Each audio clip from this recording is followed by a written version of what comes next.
Hello everyone, मैं हूं विनय और आप देख रहे हैं मेरे साथ Vtech engineering solutions the engineers choice. और आज की इस वीडियो में हम सीखने वाले हैं कि हमारे पास जब कोई ऐसी ड्राइंग होती है जब उसके मल्टीपल साइजेस होते हैं, चाहे प्रोपोर्शनली हों या फिर प्रोपोर्शनली ना हो, है ना। हाइट, विड्थ और उनके डायमीटर में कोई प्रोपोर्शनलिटी हो या ना हो, और साइजेस डिफरेंट डिफरेंट हों, एक ही तरीके का शेप हो, उसके लिए हमें मल्टीपल ड्राइंग बनाने की ज़रूरत नहीं होती है। हम एक सिंगल ड्राइंग बना के उसमें, जैसे ये स्क्रीन पे आपको दिख रहा होगा, ये सीट अटैच करके उसमें जो भी डेटा होता है, जो भी ड्राइंग्स नंबर हमें बनाना है या ड्राइंग्स के अलग अलग नेम देने हैं, उनको हम इस सीट में फिल करके उस ड्राइंग के साथ अटैच कर देंगे। तो हमें अलग अलग ड्राइंग सबके लिए बनाने की ज़रूरत नहीं पड़ेगी। अब आप सोच रहे होंगे कि ये जो शीट है अटैच है, ये कौन सी शीट है। तो मैं आपको बता दूं, ये शीट हमने एक्सेल में बनाया है और एक्सेल में बना के यहाँ पे ला के मैंने पेस्ट किया हुआ है, ठीक है। तो अच्छा, ये जो एक्सेल की शीट होती है, अब आप कहेंगे क्या इस एक्सेल की शीट का उस मेन सोर्स वाली एक्सेल से रेफरेंस रहता है? तो मैं कहूँगा नहीं। अगर उस एक्सेल सीट को आप डिलीट भी कर देते हैं, ये एक्सेल सीट आपकी अगर ड्राइंग में सेव है, तो ये इस ऑटोकैड की मेमोरी में सेव हो जाता है एज अ OLE ऑब्जेक्ट, ठीक है। मैं आपको एक कमांड बताता हूँ, OLE ऑब्जेक्ट क्या होता है। सिंपल, देखिए ये मैंने ड्राइंग बना ली, इसके विड्थ को मैंने B लिया और हाइट को A, और जो सर्कल है उसका डायमीटर मैंने D लिया हुआ है, ठीक है। तो सिंपल, मैंने एक एक्सेल फाइल में 4 कॉलम्स लिए और इसमें मैंने विड्थ लिया A और B लिया इसकी हाइट और डायमीटर D का कॉलम लिया, ठीक है।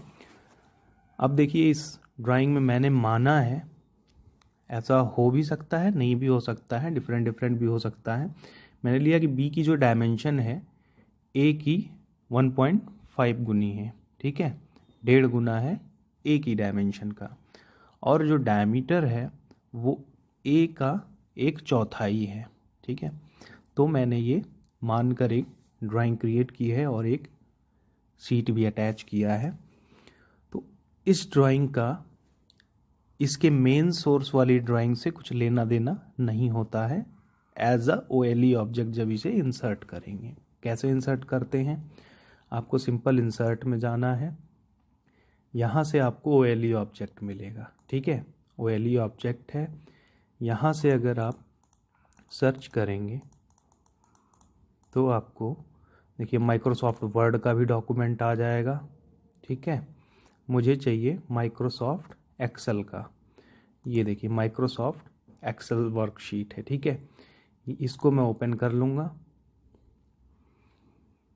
अब एक एक्सेल की शीट यहाँ ओपन हो जाएगी। जो भी डेटा आप यहाँ बनाएंगे, ठीक है, जो भी चीज़ें आप यहाँ बनाएंगे, बॉर्डर वगैरह देंगे या कलर देंगे, जो भी एक्टिविटी आप यहाँ करेंगे, इसको बिना सेव किए ही अगर आप इसको कैंसिल कर दीजिए तो देखिए ये OLE ऑब्जेक्ट यहाँ पे आ चुका है। इसको आप मूव भी कर सकते हैं, ठीक है। इसे आप सेलेक्ट करके डिलीट भी कर सकते हैं, ओके। तो ये तो रहा, यहाँ से हमने OLE ऑब्जेक्ट में से एक्सेल सीट को अटैच किया। सेकंड है, मैंने एक ऑलरेडी एक्सेल सीट बनाई हुई है, एक्सटर्नल रेफरेंस होता है जिसको X रेफरेंस बोलते हैं, XREF, ठीक है। देखिए कमांड है एक्सटर्नल रेफरेंस का, यहाँ से भी हम ऐड कर सकते हैं। तो मैंने एक एक्सटर्नल रेफरेंस पे देखिए बनाया हुआ है, एक एक्सेल सीट क्रिएट किया है मैंने, उसमें ये मैंने डेटा बनाया हुआ है, ठीक है। All drawing dimension should be as per these values, इनका नॉमेनक्लेचर है, जो ड्राइंग का नेम है वो 9 तरीके के मैंने ड्राइंग्स ले लिए हैं। अगर आपको एक्सेल में फार्मूला लगाना आता है तो ठीक है, नहीं आता है तो मैं बता देता हूँ। सिंपल, देखिए मान लीजिए इसका जो है विड्थ 200 है और A इंटू 1.5 जो B की वैल्यू है। सपोज़ करिए मैं ये डिलीट कर देता हूँ, डायमीटर डिलीट कर देता हूँ। तो फॉर्मूला कैसे लगाते हैं, आपको लेना होगा इक्वल वाला सिंबल, ठीक है।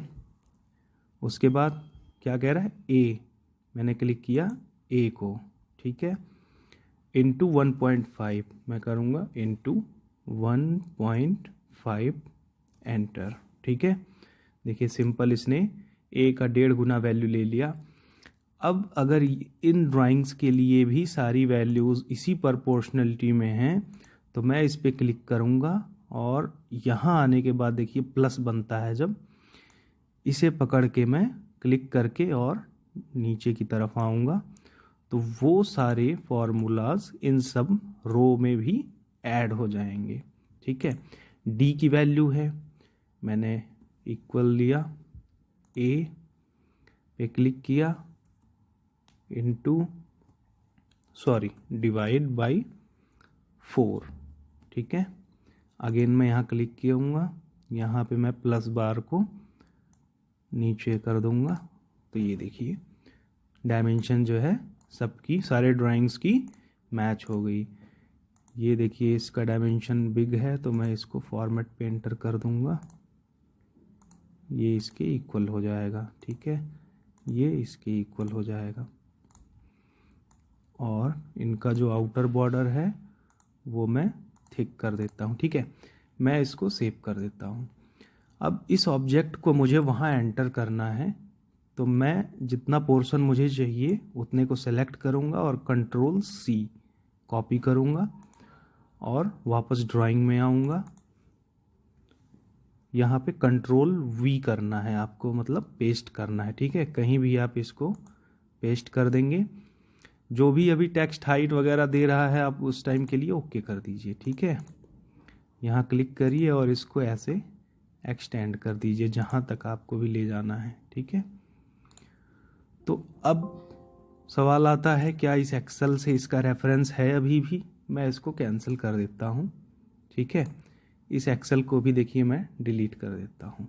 वापस मैं ऑटोकैड में आता हूँ, सेव कर लेते हैं। अब ये फाइल मेरी यहाँ पे सेव हो चुकी है।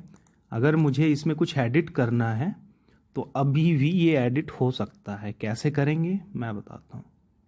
इस एक्सेल पे आप क्लिक करेंगे, उसके बाद राइट क्लिक करेंगे इसी पे, देखिए OLE का ऑप्शन है यहाँ पे, ठीक है। यहाँ से इसको ओपन कर लीजिए। ओपन करने के बाद ये वापस एक्सेल में खुलेगा। देखिए अब यहाँ जो भी वैल्यू आप चेंज करना चाहते हैं, मान लीजिए यहाँ 150 कर दिया आपने, ठीक, यहाँ 175 कर दिया आपने, यहाँ पे 200, 210, 230, 400 एंड 560 एंड 880, ठीक। सारे वैल्यूज़ सबके चेंज हो गए। उसके बाद इसको आप कंट्रोल सेव कर दीजिए और कैंसिल कर दीजिए। देखिए आपके यहाँ कॉलम की वैल्यू, हाइट की वैल्यू, ये सब चेंज हो गई, ठीक है। आप अगेन इसको सेव कर सकते हैं, ठीक है। इस तरीके से आप एक सिंगल ड्राइंग का प्रिंट आप प्रोडक्शन में दे सकते हैं। जिस भी मैन्युफैक्चरिंग प्रोसेस से बनाना है उनको ये वो प्रिंट करके ये डेटा आगे बढ़ा देंगे तो मल्टीपल ड्राइंग्स हमें बनाने की ज़रूरत नहीं होती है, ठीक है। वो इसी नॉमेनक्लेचर A, B और D से इनकी डायमेंशंस लेके उसको बना देंगे, ठीक है। तो आज के ड्राइंग में इतना ही है। और अभी तक आपने मेरा चैनल सब्सक्राइब नहीं किया है तो प्लीज़ सब्सक्राइब करिए और ऐसे वीडियोज़ और भी देखने के लिए बने रहिए मेरे चैनल वीटेक इंजीनियरिंग के साथ। बहुत बहुत धन्यवाद।